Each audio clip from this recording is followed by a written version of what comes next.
Soyez les bienvenus en direct sur Watch TV pour ce deuxième numéro de GenTech. GenTech comme génération technologique. Clin d'œil à Technologique évidemment et à Génération Europe 1. L'émission que Pierrick et moi on a animée pendant 3 ans sur Europe 1. Cette période-là est derrière nous. Aujourd'hui, l'actualité, c'est Watch TV, la chaîne de tous les écrans, la première chaîne high-tech et loisirs en France. Je vous rappelle qu'on a démarré le 17 septembre dernier, qu'on est dans notre premier mois, 3e semaine. Et cette émission, c'est le grand rendez-vous hebdo de l'actu high-tech avec à chaque fois un invité prestigieux, on va dire un grand patron du monde de la high-tech. Je vous le présente dans un instant. Et puis un techno VIP. Alors... Ça commence à le faire rire, c'est bon signe.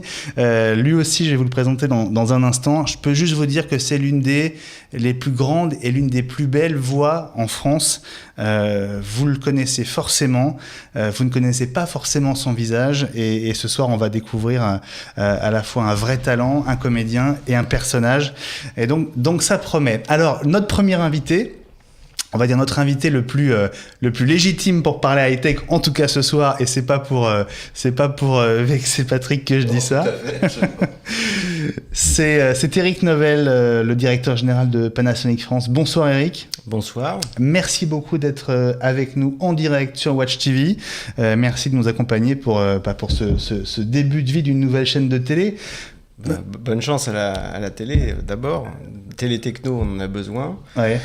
Surtout sur un support internet. C'est quand même l'avenir, on en parlera certainement. Absolument. Alors, vous savez sans doute que Watch TV, c'est effectivement du digital, mais que dans quelques jours, on arrive sur les box. Et que donc cette chaîne qui diffuse 24/24, c'est un beau lancement. Voilà, c'est un beau lancement et surtout c'est une vraie chaîne de télé qui a une approche 360 comme on dit, puisqu'on va être sur les box, sur les applis mobiles et aussi sur les télés connectées. Et on a bien l'intention d'arriver sur les Vira et sur les Smart Vira. Panasonic, ça c'est prévu pour la fin de l'année ou le début de l'année prochaine. Alors on a un programme très chargé parce que Pana c'est évidemment une des grandes marques de l'électronique grand public. Avec vous, on va parler télé, on va parler photo, et puis on va parler de plein d'autres choses parce que vous n'êtes pas venu les mains vides, Eric, et on va découvrir dans la deuxième moitié de l'émission toutes ces trouvailles qui sont là au pied de ce bureau, dans ce studio. Notre deuxième invité, alors vous le connaissez, mais vous ne l'aviez jamais rencontré. Absolument. C'est une voix fantastique. Alors, je l'ai entendue à travers les films, puis c'est une voix très importante pour Panasonic. Alors, bonsoir Patrick. Bonsoir. Patrick Poivet. Bonjour. Bonjour. C'est un vrai plaisir de vous avoir avec nous. Plaisir pour moi aussi. Monsieur Panasonic. Avec Monsieur Panasonic. Alors, en fait, on va tout vous dire. C'est Patrick qui a fait le menu de ce soir. On s'est vu il y a une semaine avec Patrick. Je lui ai proposé de venir dans l'émission parce que c'est un personnage extraordinaire. Et puis je lui ai demandé avec qui il aimerait faire l'émission. Je lui ai demandé s'il y avait une marque qui pour lui avait un sens dans le monde de la high-tech. Et Patrick, vous m'avez tout de suite dit, bah oui, Pana. Absolument, Panasonic. La créativité, la fiabilité et des idées pour la vie. Alors, je suis sûr que cette voix... j'espère qu'on entend bien la voix de Patrick, hein, Julien, je compte sur toi. Hein. Des idées pour la vie, il y a un petit timbre qu'on a commencé à deviner. Patrick, vous êtes, on peut dire, vous êtes l'une des voix les plus connues en tout cas. Oui, comme les voix connues, quoi. Ouais. Est-ce qu'on dit tout de suite qui vous doublez ? Mais non, on va laisser les gens deviner. Voilà. C'est pas facile de trouver, hein ? Ah. Parce que je suis sûr que vous connaissez sa voix. Eh ben, on espère, on verra bien. Un petit indice quand même, non ? Allez, non, parce qu'ils vont trouver trop vite. D'accord. Allez, Twitter avec le hashtag GenTech, GENTEK. Dites-nous quel acteur, à quel acteur, ou à quels acteurs, hein, on peut le mettre au pluriel, Patrick Poivet prête sa voix. On va en voir des extraits tout à l'heure. Voilà, Panasonic, Patrick Poivet, deux mondes qui se rencontrent et qui sont ce soir en direct dans GenTech. On se retrouve dans un instant pour entrer dans le vif du sujet et pour parler de Panasonic avec Eric Novell.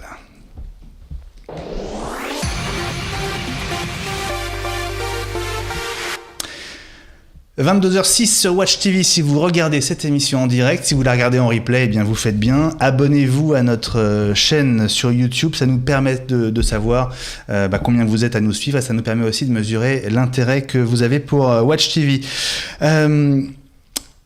Alors, vous êtes arrivé il y a assez peu de temps finalement chez Panasonic, Eric. Vous avez quoi? Passe vite. Vous avez 6 mois. Vous avez 6 mois de bientôt 7 mois de recul. Absolument.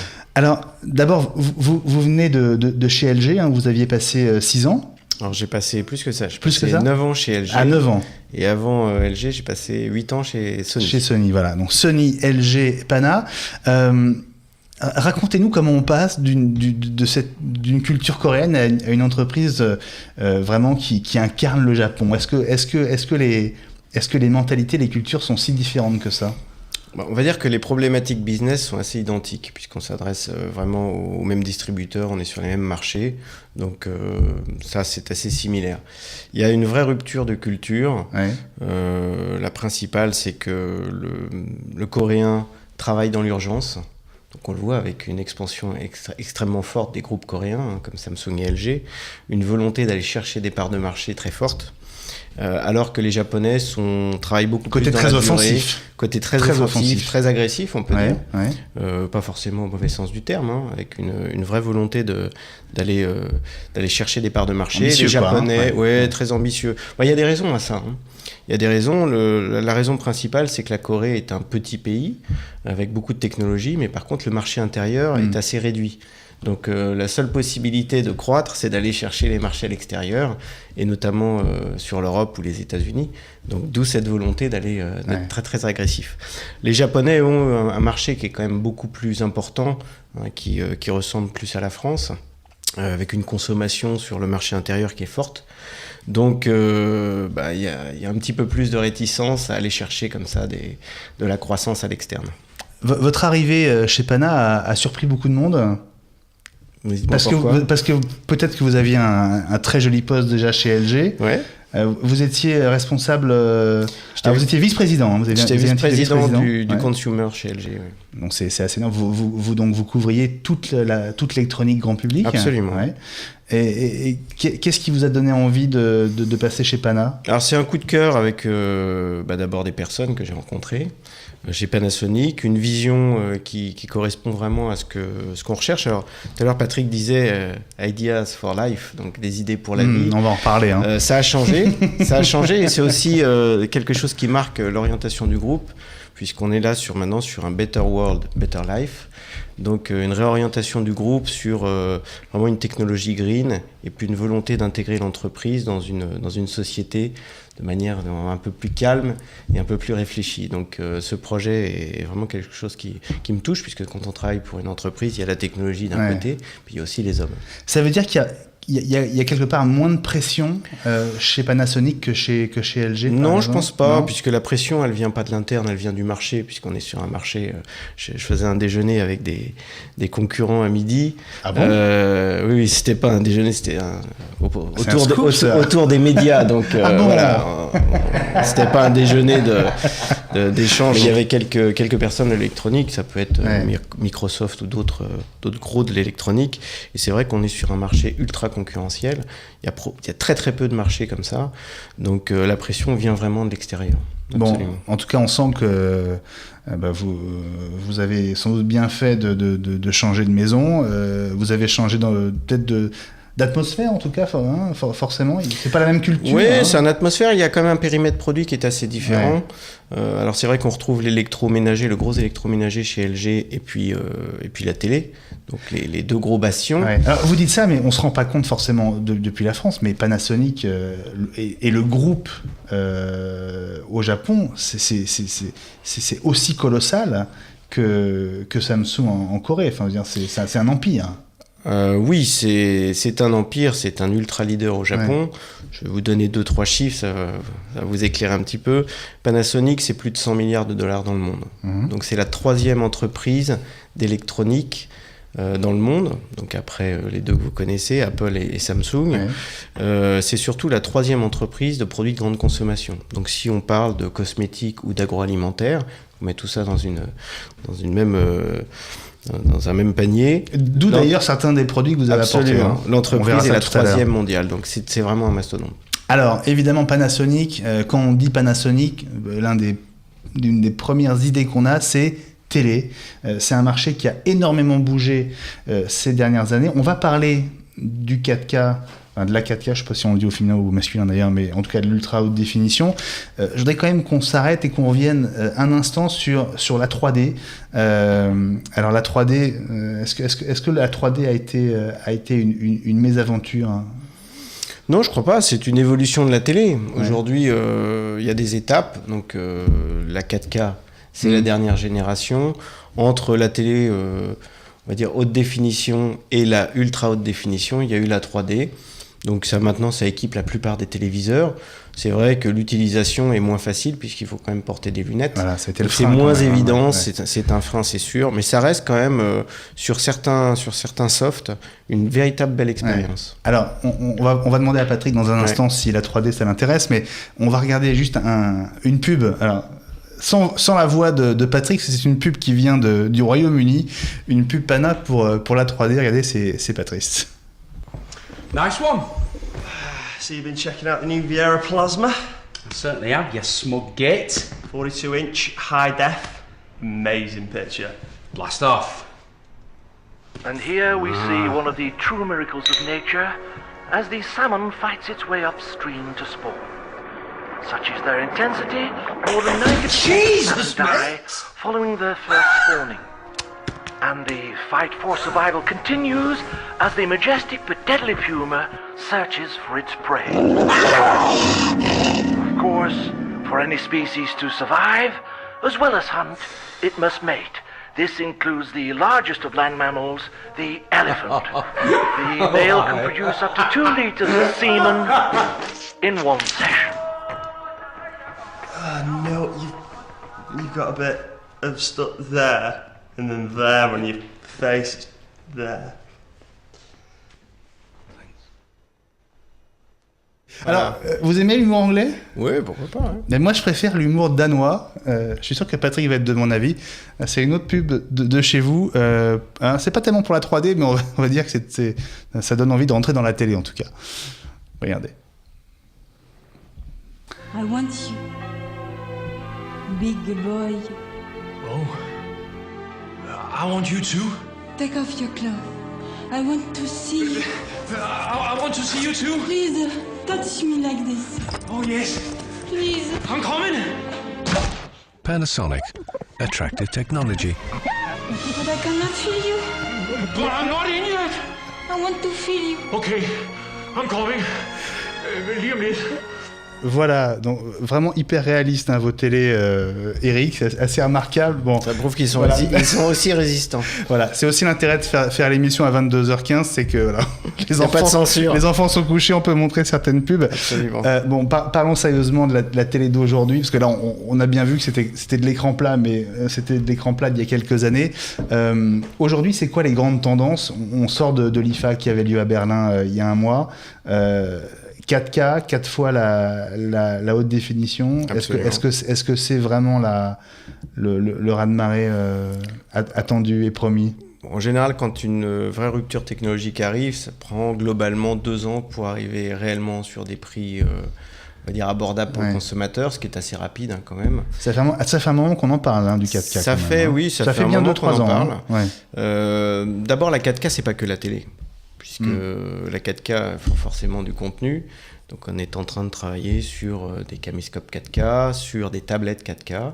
Donc Panasonic est la première entreprise à sortir une tablette en très haute définition, en ultra haute définition. Ah ouais, cette fameuse très grande tablette. Une tablette en 20 pouces qui est destinée plutôt à un usage professionnel pour les graphistes ou les architectes. Mais on rentre vraiment dans le monde de la ultra haute définition à grands pas et très rapidement. Alors, vous êtes sensible, j'imagine, Patrick, à l'image, puisque vous travaillez constamment avec l'image. Comment vous avez vécu cette évolution de la télé, on va dire, cette phase de la 3D, on l'évoquait à l'instant. Vous y avez cru ou pas, la 3D ? Ah, complètement, puisque j'ai eu la chance grâce à Panasonic, d'être un peu dans le départ, c'est-à-dire que quand c'est arrivé sur le marché, Et ça a été surprenant, hein, c'était important. Et donc, nous, professionnellement, ça a bouleversé le métier. C'est-à-dire que des studios où on avait des écrans qui étaient immenses et tout, maintenant, on se retrouve souvent avec des télés en haute définition, en 3D, clac, puis on y va, c'est parti. Vous travaillez souvent sur des sources d'images qui sont en 3D ? Ah oui, souvent. Ah ouais Oui. Et donc vous faites le doublage avec des lunettes ? Bah, ça dépend, des fois, oui. Ça des peut fois, arriver. Oui, mais on peut le faire. Hein, ça surprend. Alors, quand je vous ai proposé de venir et que vous m'avez proposé qu'on fasse l'émission avec Eric, vous m'avez dit, alors je suis équipé Pana parce que c'est une marque de référence pour moi. Enfin, en gros, c'est ce que vous m'avez expliqué. Hein. C'est plus qu'une référence. Ouais. Moi, j'ai du matériel Panasonic depuis très longtemps. Et je pense que c'est le drame de Panasonic, c'est que c'est trop bien fait. C'est-à-dire que la qualité est telle qu'il faudrait qu'ils trouvent un système pour que ça s'autodétruise. Voilà. On essaie de protéger la planète à notre façon. C'est bien. Bravo, voilà. Quel bel effort. C'est bien, Eric. En télé, par exemple, qu'est-ce que vous avez comme équipement ? Vous êtes encore sur un modèle d'il y a quelques années ou vous êtes hyper à jour ? Non, on n'est pas hyper à jour.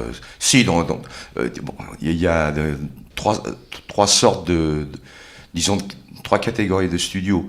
Il y a les studios qui tournent 24/24, où vraiment c'est un matériel qui a un certain âge déjà. Et il y a le high-tech, où vraiment, là, à ce moment-là, il y a le matériel du top de chez Top. C'est-à-dire qu'on peut enregistrer directement avec les États-Unis, n'importe où en Europe. Ça, on le fait directement. Le réalisateur, le dernier Tarantino, c'est simple. Hein. Il était dans son canapé chez lui, avec un écran Comas de chez Panasonic, et il nous dirigeait des États-Unis, et nous, on était au studio de Saint-Ouen. Incroyable. Voilà. Avec le haut débit, vous travaillez à distance comme si vous étiez dans la même pièce. C'est impensable. Ouais.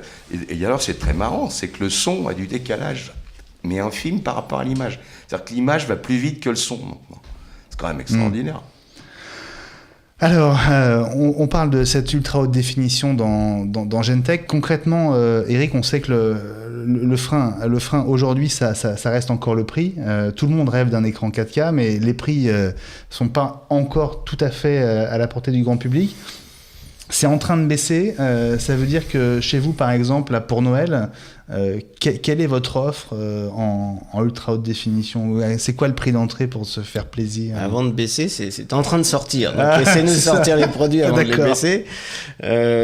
Ça vaut, selon les tailles, on va dire entre 4 000 et 7 000 euros. Voilà. Il y a un an, les seuls écrans qui existaient, alors, peut-être pas chez vous, mais en tout cas chez vos concurrents, étaient des écrans de très grande taille, 84 pouces. Oui. Et on était à 25 000 euros. Hein. Ouais, 20 000 euros. 20 000, 25 000 euros. C'est LG qui a sorti le premier écran 84 pouces. Sony était pas loin derrière. Ouais, on était vraiment plutôt sur une utilisation semi-pro. 84 pouces, c'est très très grand, donc c'est pas destiné à tout le monde. Donc là, on arrive vraiment sur des produits d'une taille standard salon, ou on va dire grande taille salon, 55 pouces ou 65 pouces. Alors on peut peut-être voir ces images qu'on a commencé à voir un peu tout à l'heure, mais qui illustrent un petit peu la nouvelle gamme Vira chez Pana. Concrètement, quand on vous dit télé aujourd'hui, j'imagine que vous n'avez pas totalement basculé dans le 4K, parce que là, pour Noël, vous allez d'abord vendre des télés, on va dire, entre guillemets, normales. Des télés en haute définition qui permettent d'avoir quand même une image remarquable. La 4K, c'est vraiment l'étape suivante pour, on va dire, les geeks ou vraiment les personnes qui sont très orientées cinéma. Ouais. Donc ça va arriver petit à petit sur le marché, d'abord par des écrans de très grande taille. On peut penser de toute manière que la ultra haute définition, puisque c'est comme ça qu'on l'appelle, la UHD, la UHD absolument. C'est pas une bouteille de lait, hein, c'est pas une bouteille de lait, c'est un petit peu plus cher. C'est globalement pour des produits au-delà de 47 pouces. Pourquoi ? Parce que ça n'a pas de sens d'avoir un petit écran ultra haute définition. Après, on verra très peu la différence sur des écrans de plus petite taille. D'accord. Vous nous prédisez un écran, on va dire, de 80 cm. Non, peut-être pas 80 cm, on parle en quoi ? On parle en pouces ? On parle en pouces. 42 pouces, ça devient correct en 4K ? Oui, 42 pouces en 4K, ça existera rapidement. Un 42 pouces 4K à moins de 2000 euros, c'est envisageable rapidement ? Pas tout de suite, je pense, puisque Non. le marché va d'abord être focalisé sur les grandes tailles d'écran. 42 pouces, on est vraiment dans la limite sur la 4K. Donc plutôt 47-55 minimum pour l'instant. Bon, on va attendre un petit peu alors. Attendez un petit peu, mais vous pouvez... Mais non, faut consommer, voyons. pour Noël, commencer avec des produits haute définition, il y a quand même déjà une qualité qui est remarquable. Ouais. Patrick, le 4K, je vous pose la question de manière très, très sincère. Vous en avez déjà entendu parler ou pas? Oui, il y a quoi, 2 mois par mes fils, oui. D'accord. Ouais. Mais de toute façon, on va encore avoir un problème qui est toujours le même. C'est quel produit mettre dedans. Non. Les contenus. Le contenu, Mais bien ouais. sûr. Alors justement, c'est quoi la solution? Est-ce que le Blu-ray, est-ce que ça va être du Blu-ray? Est-ce que ça peut passer par la vidéo à la demande? Mais là, il faut être équipé en très très haut débit. Là, il faut du très haut débit. Non, ce qu'il faut savoir, c'est que d'abord et avant tout, les produits 4K, les télé 4K sont des très bons téléviseurs, donc, et qui sont équipés de ce qu'on appelle des upscalers. Donc ça va prendre la qualité d'un Blu-ray et ça va l'améliorer artificiellement. Donc vous avez un système d'algorithme qui vous permet d'avoir une image qui est meilleure et qui est transformée en 2 millions de pixels, qui passe à 8 millions de pixels artificiellement. C'est le problème des pixels. Mais c'est artificiel. C'est artificiel, mais parfois l'artificiel fait bien les choses. Donc c'est vrai qu'il y a quand même une finesse dans l'image qui est quand même impressionnante. Donc toutes les personnes qui vont s'équiper d'un téléviseur 4K vont en bénéficier immédiatement. Ça, mais heureusement que vous faites ça, sinon, on l'a vu avec les premiers écrans Full HD qu'on branchait sur une source analogique, c'était épouvantable la qualité de l'image. C'était épouvantable. Bon, les écrans LCD ont bien évolué depuis. La technologie évolue, mais les contenus évoluent aussi. Donc non, on a vraiment un résultat qui est très très probant dès le départ. Donc on a vraiment un vrai bénéfice consommateur sur du 4K immédiatement. Dans un deuxième temps, bien entendu, et les formats ne sont pas encore complètement fixés et figés dans les studios et sur le support d'enregistrement, ce qu'on appelle la 4K native. Donc les caméras filmeront en 8 millions de pixels et on va pouvoir avoir là une image qui ne sera pas extrapolée, mais qui sera native. Mais c'est vrai que déjà le produit fonctionne très bien. Alors quand on parle de Pana, quand on y pense un petit peu rétrospectivement, on pense au plasma. Ça a été une grande époque. Vous avez évolué. Aujourd'hui, quand on achète une télé Pana, qu'est-ce qu'il y a dedans et qui fait la dalle? Ça dépend de la technologie. Ouais. Donc, le plasma, c'est fini? Le plasma, c'est pas encore fini, puisqu'on a toute une gamme plasma dans les linéaires. Et le plasma reste... Alors c'est drôle parce que... L'écran du cinéphile, c'est ça que vous allez l'écran me dire. du cinéphile, voilà. C'est une chaleur de l'image, c'est un grain très différent. Donc, aujourd'hui, il y a vraiment les amateurs de... c'est pas deux technologies, c'est vraiment 2 couleurs d'image, deux produits qui sont assez différents dans l'utilisation, puisque les personnes qui s'équipent de plasma sont avant tout des personnes qui regardent des films, pour retrouver en fait une qualité cinéma. Mais vous êtes quasiment les derniers à en faire, non? On est... non, on reste 3 aujourd'hui sur le marché du plasma. D'accord. Avec... nos petits amis de LG et de Samsung, mais c'est vrai que Panasonic est reconnu comme la meilleure dalle plasma et une des meilleures dalles en télé, tout confondu. Ouais. Voilà. C'est vrai que quand on pense au plasma, je pense aussi à Pioneer, mais qui a arrêté maintenant. On a pris la suite avec succès. Exactement. Donc le plasma reste encore dans la gamme. Voilà, les deux cohabitent. Et donc de l'autre côté, c'est du LED. C'est du LED. Voilà. À 100% du LED. Qui s'est imposé en face. Ok, merci beaucoup Eric Novelle. Vous restez bien sûr avec nous. On va continuer à parler de Pana dans quelques instants, mais on va s'intéresser maintenant à la vie et à l'œuvre de notre autre invité. Dans un instant, vous allez tout savoir sur l'une des plus grandes voix du doublage et du théâtre en France.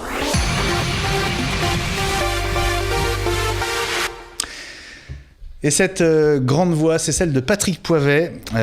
Moi, j'étais fan et puis je me suis retrouvé face à Patrick au bistrot d'à côté. C'est vrai. Bon, ça va faire rire, c'est gentil. Mais c'est vrai. C'est comme ça que ça s'est passé. Je le disais, c'est vous, Patrick, qui avez suggéré cette émission avec Eric. Peut-être que le plus simple, c'est de rappeler à ceux qui nous regardent ce que donne l'association Pana et Patrick Poivet, en tout cas la voix. On va écouter l'un des spots, l'un des nombreux spots pour lequel vous avez prêté votre voix à Pana. Entrez dans l'action avec la technologie Neo PDP de Panasonic. Ces pixels autoluminescents ultra rapides vous offrent une profondeur et une netteté de mouvement à couper le souffle. Vivez l'expérience Avatar en Blu-ray et en DVD. Nouveau téléviseur 3D Full HD 600 Hz, la garantie d'une qualité d'image révolutionnaire, en 2D comme en 3D. Panasonic, des idées pour la vie. Voilà, alors... Vous l'aimez bien ce slogan, hein, Patrick? Bah, j'adore, oui, Ouais. j'ai trouvé... Bon, il y a une trouvaille, c'est superbe, il y a en même temps l'opposition du concret et de l'abstrait, donc des idées pour la vie, c'est quand même, il faut faire, trouver, bravo. C'est court. Le créatif qui a trouvé ça, c'est quand même, l'équipe de créatifs, bravo messieurs. Alors évidemment, Patrick, vous prêtez votre voix à des pubs, hein, comme Pana. Vous avez fait beaucoup de théâtre et on peut dire que vous avez joué avec les plus grands. Hein. Bah oui, j'ai eu cette chance extraordinaire. Oui. Allez, Paul Meurice, ouais. François Perrier. Voilà, bah pour moi c'était des dieux vivants. Hein. Alors moi j'étais assez minot, j'avais 25-30 ans, 35 ans. Et comment vous êtes devenu cette voix du doublage et de la post-synchronisation? Ça s'est fait un peu par hasard, vous saviez même pas ce que c'était, je crois, quand on vous l'a proposé? Je savais même pas ce que c'était absolument. C'est-à-dire que dans la journée je m'amusais beaucoup. En attendant la pièce le soir, ouais. C'est-à-dire que le rideau s'ouvre. Alors je m'amusais, mais en fait, je m'ennuyais vraiment. Quoi. Ouais, c'est ça. Alors un jour, j'en ai parlé à monsieur Paul Meurice, qui m'a dit comment ? Mais non, ça marche très bien, je ne vous rendrai pas votre contrat. Il y a 3 mois de location, on s'entend comme larron en foire, on s'amuse beaucoup sur scène et dans la salle. Écoutez, non, il n'y en a pas question. Eh bien, écoutez, alors qu'est-ce que je fais dans la journée ? Moi, il m'a dit, bah écoutez, des gazelles, il y en a partout. Je lui ai dit, bah oui, mais une gazelle le matin, une gazelle l'après-midi, ça devient vite une habitude et c'est très chiant aussi. Il m'a fait, ah, vu comme ça, vous avez tout à fait raison. Il m'a dit, bon, bah je vais réfléchir. Et puis, 2-3 jours après, il m'a fait, connaissez-vous, Patrick, la post-synchronisation ? J'ai dit, pardon, c'est quoi ? Parce qu'en fait, le doublage, on dit doublage, mais ça s'appelle de la post-synchronisation. Ouais, c'est le nom exact. Hein. Voilà. Et donc, après c'est parti, il y a des directeurs artistiques qui m'ont appelé, puis j'ai fait des petits trucs, puis après j'ai fait des petits trucs, puis un jour on m'a proposé des gros trucs, quoi, voilà. Voilà, alors, alors, vous savez que vous avez des fans sur Internet. Ah ouais.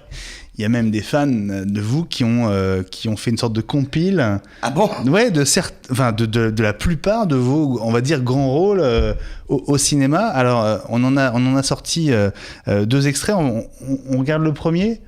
Allez, moi, j'étais surpris. Même maintenant que je vous connais, j'ai découvert que vous aviez été la voix d'acteurs dans des très grands films que j'ai adorés. Allez, on va jeter un œil à Patrick Poivet, en tout cas à sa voix au cinéma. Jack, ouvre s'il te plaît. C'est moi, Sandy. Ouvre cette porte. Ah, Sandy, c'est toi ? Oui, c'est moi. À une heure pareille ? Mais quelle heure il est ? Je me suis endormi, dis donc. Je faisais un cauchemar et c'est marrant, t'étais dedans. Michael est sous la douche. Oui, je suis sous la douche, j'ai du savon plein les yeux. Je me rince et je sors. Faut que je passe. Flûte, j'ai tout posé en vrac dans l'autre pièce, je dormais, je rêvais même. Figure-toi que dans mon rêve, t'étais un vampire, mais sympa dans le genre. Un vampire, moi ? Je vais me reloquer, j'arrive, bouge pas. Vous faites la bringue ou quoi ? Kay et moi, nous étions descendus dans le sous-marin, nous inspections toute cette zone-là avant que les requins nous attaquent. Ah oui, mais peut-être qu'Overman est descendu de l'autre côté de l'écluse. Et la marée et le courant peuvent l'avoir emporté, mais je crois que depuis le temps, la mer aurait rejeté le corps. J'y pense, Brody. Dans les tuyaux de filtrage, c'est possible ? Non, Kelvin, le courant qui vient de l'autre côté est trop fort.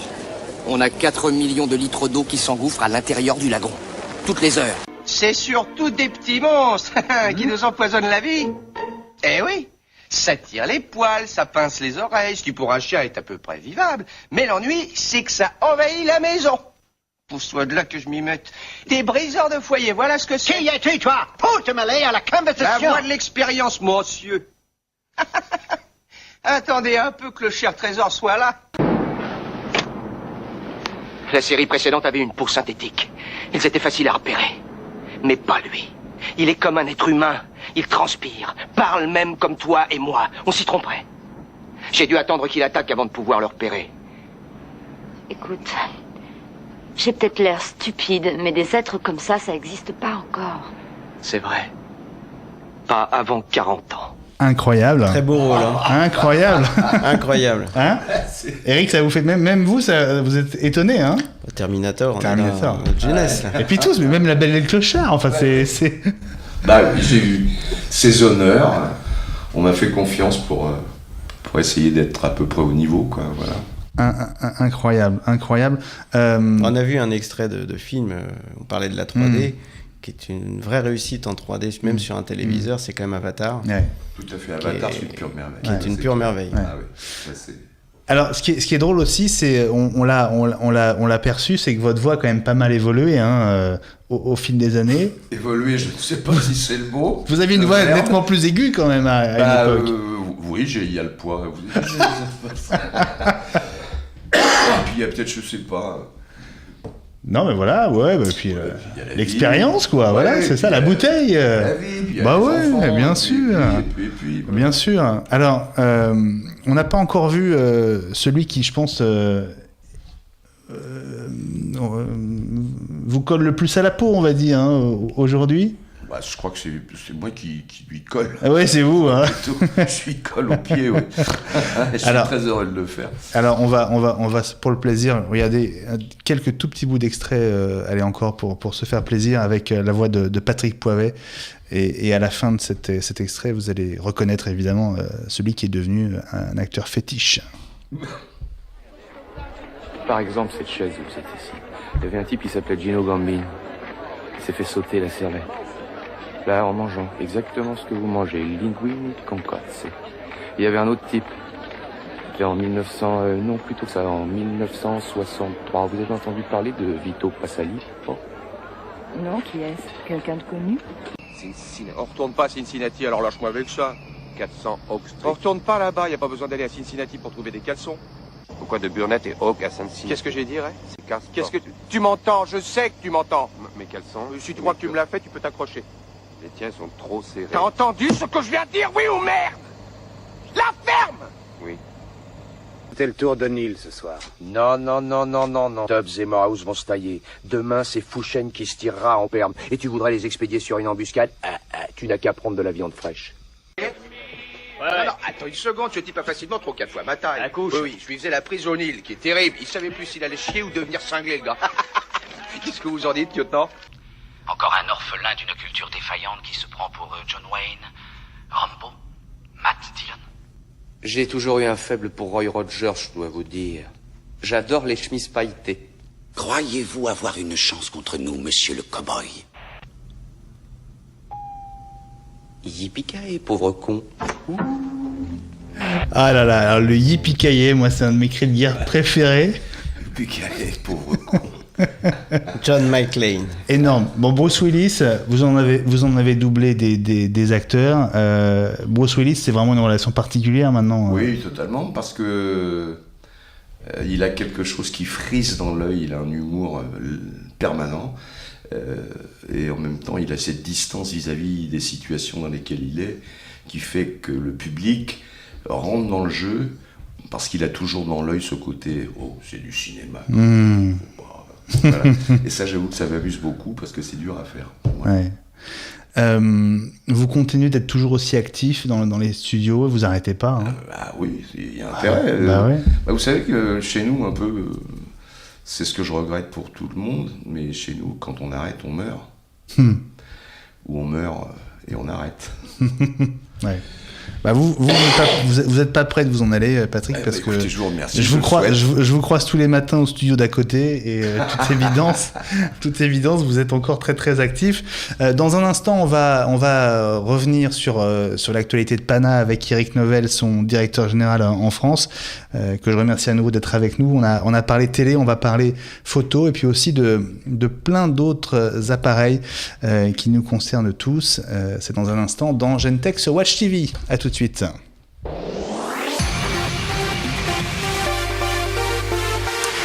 Voilà, retour avec Eric Novelle, le directeur général de Panasonic France dans Gentech. Toute l'actu high-tech, tous les mardis soirs, 22h, 23h en direct sur Watch TV. D'habitude avec Pierrick Fay. Pierrick qu'on embrasse et qui sera de retour, on l'espère, la semaine prochaine avec nous. Eric Novelle, Panas, c'est la télé, mais c'est évidemment aussi aujourd'hui la photo. Vous êtes un des acteurs majeurs du monde de la photo. Absolument. Vous l'êtes devenu parce que c'était pas forcément le cas il y a une quinzaine d'années, on va dire, mais... Oui, la technologie, en fait, Panasonic est inventeur de la technologie, ce qu'on appelle hybride en France. Ouais. On l'appelle différemment à l'extérieur, on dit DSLM. C'est donc... c'est une catégorie intermédiaire, on va dire. C'est une catégorie intermédiaire qui aujourd'hui a beaucoup évolué. Ça permet d'avoir des boîtiers beaucoup plus compacts. Alors, intermédiaire entre les réflexes et les compacts. Entre les réflexes traditionnels que vous connaissez et puis les compacts, voilà. Alors, votre nouveauté là, de la rentrée, c'est le GX7. Absolument. Que je vous ai ramené. Montrez-le-nous, le GX7. Alors, voilà, on va le passer à Patrick. Ouais. Je sais pas si on peut faire une photo avec, mais ce serait sympa d'avoir une photo faite par Patrick Poivet. Peut-être qu'il faut l'allumer, alors c'est sûr. Eric, GX7, alors ça vient de sortir, il y a 15 jours. Alors, c'est une merveille. C'est une merveille absolue. À l'œil, déjà, il vous plaît. Oh, putain, esthétiquement, le poids, il est parfait. C'est vrai qu'il a une... C'est sensuel. On le tient, il faut le porter. Hein. Il est lourd, mais je veux dire, c'est... Avant tout, la photo, c'est d'abord un coup de cœur. Donc, c'est un produit très affectif. Donc c'est un petit peu comme un téléphone, il y a quand même parfois des coups de cœur, c'est quelque chose qu'on emmène avec soi, donc un produit nomade.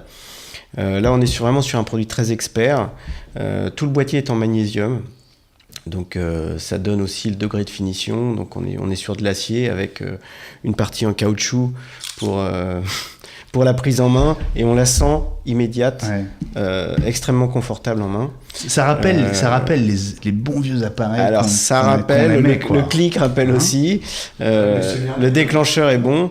Bah, les grands qui n'existent plus, mais les Leica, c'est ça, quoi. C'est pas du plastoc, quoi. Ah non, il y a une sensualité, ça c'est vraiment... Exactement, un très bel appareil, il faut d'abord le prendre en main. Ah oui, c'est un plaisir. C'est un plaisir. Donc voilà, avec toute sa gamme d'objectifs, bien sûr, puisque au même titre que les réflexes, les hybrides embarquent l'ensemble des objectifs. Je peux ? Bien sûr. Avec un capteur 4/3 nouvelle génération, donc qui vous permet d'avoir des produits extrêmes de très bonne qualité. Alors le gros avantage avec des produits hybrides, puisqu'on parlait de la taille, c'est en fait le combiné entre ce qu'on dit un body, un boîtier qui est beaucoup plus compact, beaucoup plus agréable à prendre en main qu'un réflexe, et surtout la partie objectif, où là, pour les connaisseurs, c'est un 14-42, on a vraiment une lentille qui est très légère, très compacte, et donc l'ensemble fait que vous avez un produit qui est quand même très agréable à emmener avec vous, qui reste quand même relativement compact. Donc on est vraiment dans le très haut de gamme. 14-42 qui ouvre à 3.5. Hein. Exactement. Alors après, je précise. On a de nombreux objectifs différents. On a des objectifs qui démarrent à 1.7 d'ouverture, donc on est aussi sur des objectifs très haut de gamme. Panasonic a la plus large gamme d'objectifs sur les gammes d'hybrides. Et donc on innove complètement sur ce produit-là, à quelque chose de très intéressant. Et c'est la première fois sur le marché, vous avez ce qu'on appelle un viewfinder, donc un viseur qui est articulé et qui vous permet de prendre les photos dans la position que vous souhaitez, en plus d'avoir bien entendu un écran qui est articulé. Ça, c'est pour rappeler un petit peu la prise de vue qui était très à la mode il y a quelques années, et des photographes qui aiment bien prendre l'appareil vers le bas et photographier vers le bas. Et donc, c'est très, très agréable en prise en main. Voilà. On parle d'un haut de gamme, concrètement, le GX7. Ça coûte combien ? Ça vaut aux alentours de 1 000 € en boîtier nu et 1 200 € avec un optique. Le prix d'un bel appareil photo, mais c'est un bel appareil photo. C'est un très bel appareil photo, absolument. Alors, il y a un domaine qui est en plein essor, à propos duquel vous n'avez peut-être pas beaucoup d'informations ou pas beaucoup de connaissances, c'est celui de l'impression 3D. Je connais un petit peu. Eric, vous connaissez un petit peu le sujet ? Je connais un petit peu. Ça va révolutionner, c'est incroyable. Vous en êtes persuadé. Ouais, Patrick, vous savez ce que c'est que l'impression 3D ? Alors, je suis un béotien, mais alors, je compte sur vous pour me rendre un peu moins con, quoi, voilà. Alors, vous savez que c'est un nouveau concept, hein. On imprime des objets, on fabrique des objets avec une imprimante. Les éditions Erol publient un bouquin qui est le premier livre en français sur l'impression 3D, et pour qu'on se rende compte de ce que ça représente concrètement, dans la vitrine de chez Erol, boulevard Saint-Germain à Paris, jusqu'à la fin de la semaine, vous avez une imprimante 3D en action. Alors ça vaut le coup de passer voir si vous êtes à Paris. J'ai pu rencontrer il y a quelques jours l'un des 2 auteurs de ce bouquin chez Erol sur l'impression 3D. Je pense qu'après ces quelques questions, vous devriez être un peu moins dépaysé. On va l'écouter. Alors avec l'impression 3D, c'est un ensemble de techniques. C'est plein de techniques différentes, mais elles ont toujours le même principe. C'est de déposer de la matière couche par couche jusqu'à former complètement l'objet. Là, c'est un exemple assez sympa qui montre bien les atouts de l'impression 3D. En fait, le lapin a été créé couche par couche, là, comme ça. Tac, tac, tac, tac, tac. De bas en haut. Et ça permet de faire des formes creuses, de faire tout un tas de différents types de formes qui ne seraient pas faisables autrement en fait. Alors ça c'est une imprimante qui est sortie par MakerBot, mais il y a beaucoup d'imprimantes personnelles qui fonctionnent de la même façon. En fait le principe c'est une imprimante qui s'appelle la dépôt de filaments fondus, ce qui veut dire que le plastique qu'on voit là à droite, le plastique passe dans une tête d'impression qui chauffe, donc le plastique est fondu. Et en fait, il est donc chaud et va se déposer sur le lit d'impression qu'on voit là, un peu en jaune. Et chaque couche superposée va s'encoller l'une à l'autre. Donc l'objet est formé comme ça, par déposition de plastique fondu, progressive, donc de bas en haut. Là, on voit, c'est en train d'imprimer une petite figurine de quelqu'un, qui peut avoir été scanné à l'avance, par exemple. Il suffit d'avoir un modèle 3D de cet objet, la machine va l'analyser automatiquement et le fabriquer comme ça. Donc vous voyez, c'est un rythme qui est assez rapide si on veut, mais ça va prendre environ 1 à 2 heures pour créer un personnage de cette taille-là. C'est aussi peut-être encore une des limitations, la vitesse d'impression. C'est quelque chose qui augmente vraiment considérablement de modèle en modèle. La vitesse est presque plus un problème à l'heure actuelle. Une imprimante comme ça, c'est environ 2 000 €. Donc, si on veut vraiment une imprimante fiable, de qualité, assez solide, ça s'adresse encore par exemple, à un collectif de designers ou à un groupe d'amis ou des gens qui ont vraiment envie d'investir dans cette techno. En effet, c'est entre 1 000 et 2 000 €. Mais il y a vraiment des imprimantes bon marché qui se sont lancées récemment, notamment sur des sites de crowdfunding, de financement participatif où les gens ont inventé des modèles qui sont vraiment beaucoup moins chers. Moi, j'ai une imprimante 3D qui m'a coûté 400 €, donc, et qui fonctionne. Donc, c'est possible. Il faut savoir chercher. Quasiment tous les domaines d'application sont concernés par l'impression 3D aujourd'hui. On parle à la fois du cinéma d'animation, imprimer les personnages qui vont de façon très simple pour créer des films d'animation complexes. On parle de l'industrie dentaire, fabriquer des couronnes, des appareils dentaires adaptés à la forme de chacun, à la fois de la bijouterie. La bijouterie de luxe utilise beaucoup l'impression 3D. L'aérospatiale, les avions sont équipés de pièces imprimées en 3D qui sont optimisées, qui fonctionnent dans les turbines d'avions. Dans le monde industriel, on peut vraiment faire beaucoup avec une imprimante 3D. À la fois des métaux précieux, on peut imprimer en or, on peut imprimer en titane, on peut imprimer en céramique. Donc, on peut faire beaucoup de choses. Les limitations aujourd'hui sont plutôt en termes de volume d'impression. C'est difficile d'imprimer des grands objets. Par exemple, on n'imprimera pas une voiture d'un seul bloc avec l'imprimante 3D. Même si c'est possible, mais vraiment c'est très rare. Aussi, une des limitations aujourd'hui, c'est l'utilisation de plusieurs matériaux simultanément au cours d'une impression. Enfin, la plupart des objets autour de nous sont faits de plusieurs matériaux, à la fois de métal, de plastique, enfin d'un ensemble d'assemblages de différentes matières. Et l'impression 3D utilise par impression un seul matériau. Donc c'est encore une limite assez forte, mais beaucoup de recherches avancent dans le domaine pour essayer justement d'avoir des objets qui pourraient être faits de plusieurs matériaux imprimés simultanément. La question, c'est toujours un peu d'obtenir le matériau de base, enfin la forme du matériau de base. Là, sur ce type d'imprimante, c'est du filament. Donc on peut faire du filament qui a un genre de conglomérat de poudres qui sont encollées et qui sont mises sous forme de filament.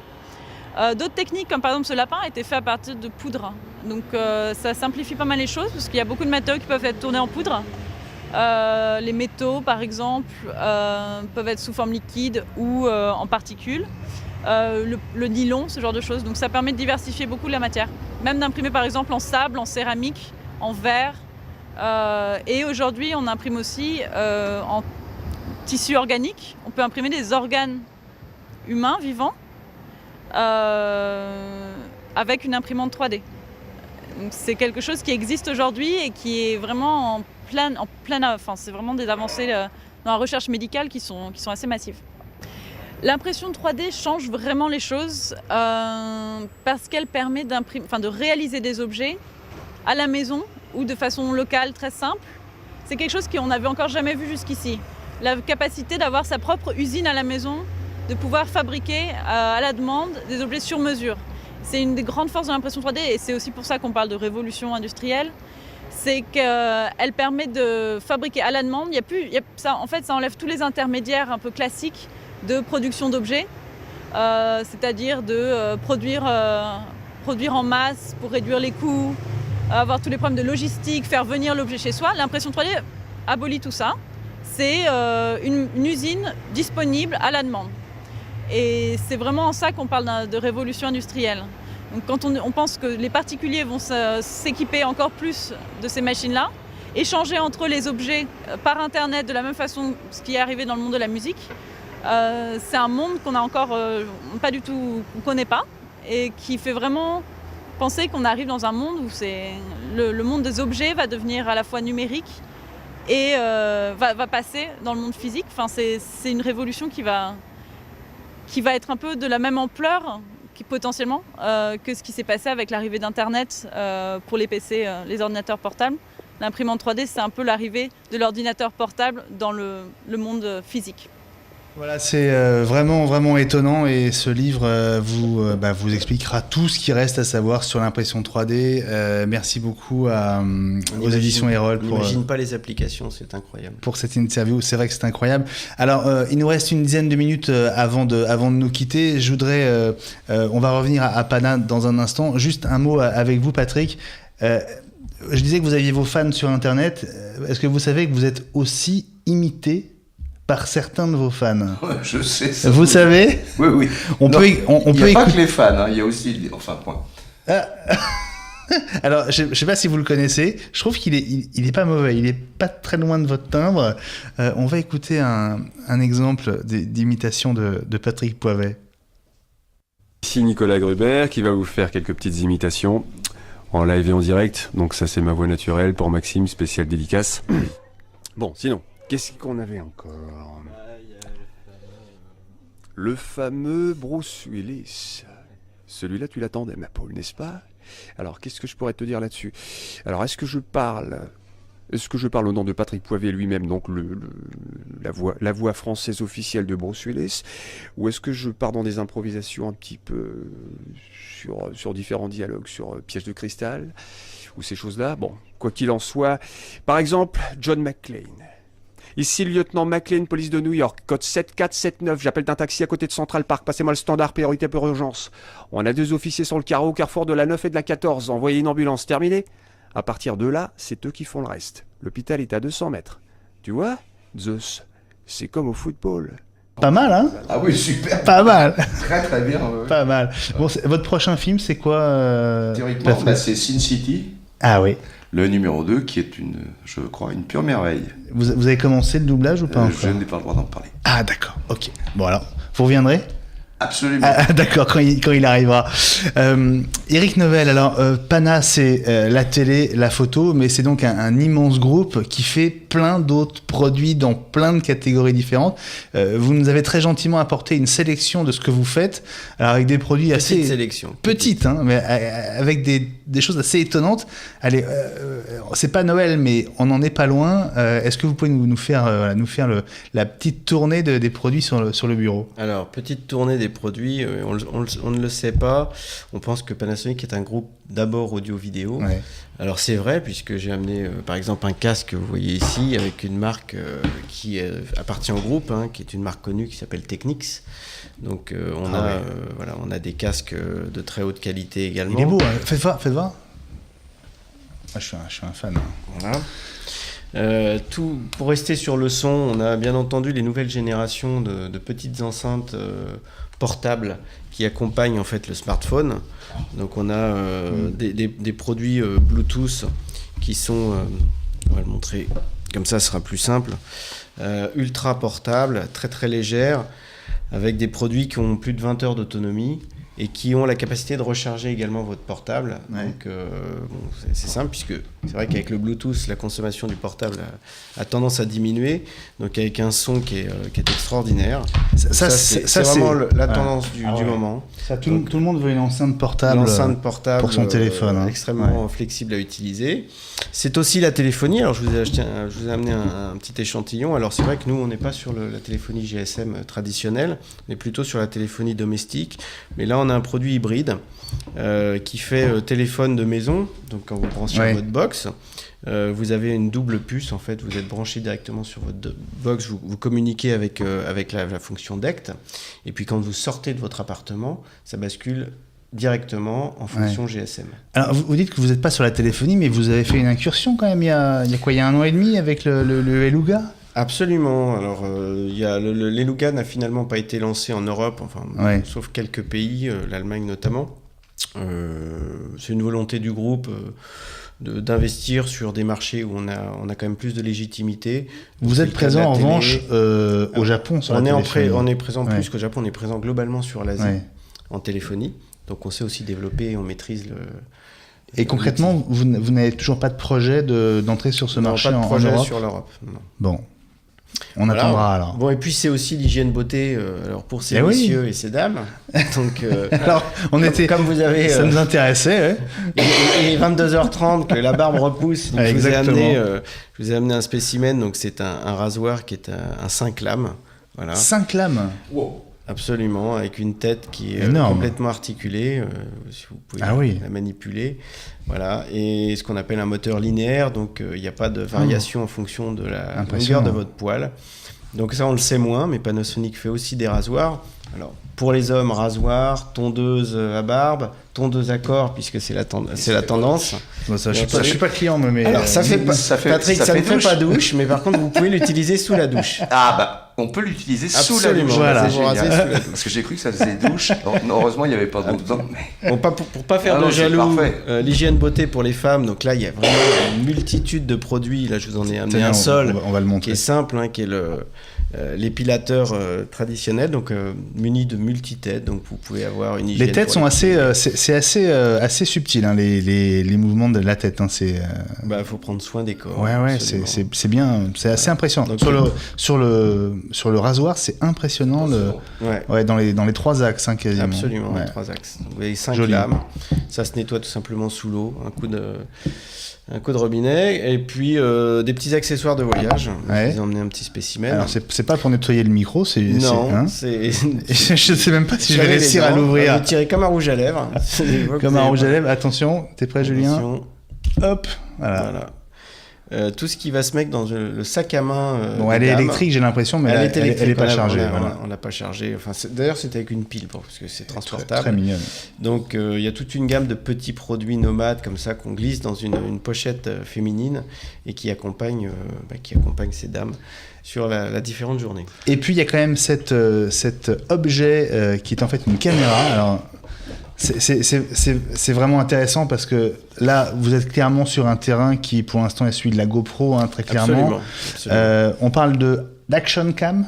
On parle absolument d'Action Cam. Voilà. Alors, je peux la mettre, je la mets autour du cou, c'est ça? Vous pouvez essayer, oui. Alors, faut que j'arrive. Ça va au-dessus des oreilles. Il faut que je comprenne. Il y a effectivement des tours d'oreilles. Voilà. Donc après, vous le réglez derrière en fonction de... Bon, je vais pas faire dans la finesse, non, mais voilà. En gros, voilà.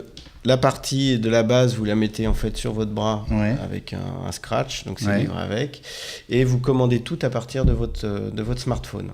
Donc vous voyez ce que vous filmez avec votre visage sur votre smartphone, bien entendu en haute définition, bien entendu c'est waterproof, vous pouvez plonger dans la piscine, filmer vos enfants au bord de l'eau, etc., etc.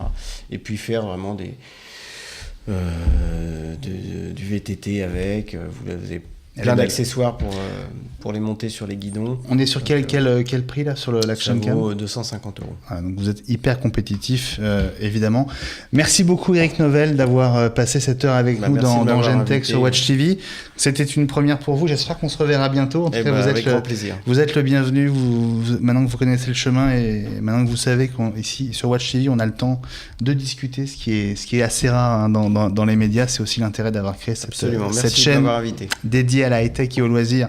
La première en France. Merci beaucoup Eric. Merci Patrick. C'est moi. C'était un plaisir. C'est un plaisir pour moi surtout grâce à monsieur Panasonic parce que oui, moi je suis impressionné. Vous pouvez l'appeler Eric. Au niveau technique, oui, je me permettrai pas. On se connaît pas assez. Enfin, merci Eric. Et donc j'en ai tellement appris ce soir que je n'aurai aucun problème pour Noël, pour mes enfants. Ah c'est génial. C'est extraordinaire. Mais c'est un peu cher. C'est la boîte à idées. La brosse à dents doit être dans les moyens des enfants, je pense. Ça doit être possible. Non, mais ce qui est intéressant, c'est que vous avez dit on peut tout mettre dans un petit bagage. Moi, il faut quand même un gros bagage pour mettre tout ça. Mais tout est merveilleux, donc. Et vous remarquerez quand même qu'il l'a mis de côté, le casque. Ouais, j'ai vu ça. Non, je vais tout lui rendre. Merci beaucoup, Patrick. Je vous en prie. Merci, Eric. Les programmes continuent sur Watch TV. Restez avec nous. Nous, on se retrouve mardi prochain, 22h, 23h en direct avec Pierre Fay pour un nouveau Gentech. D'ici là, à très vite sur Watch TV. Salut à tous.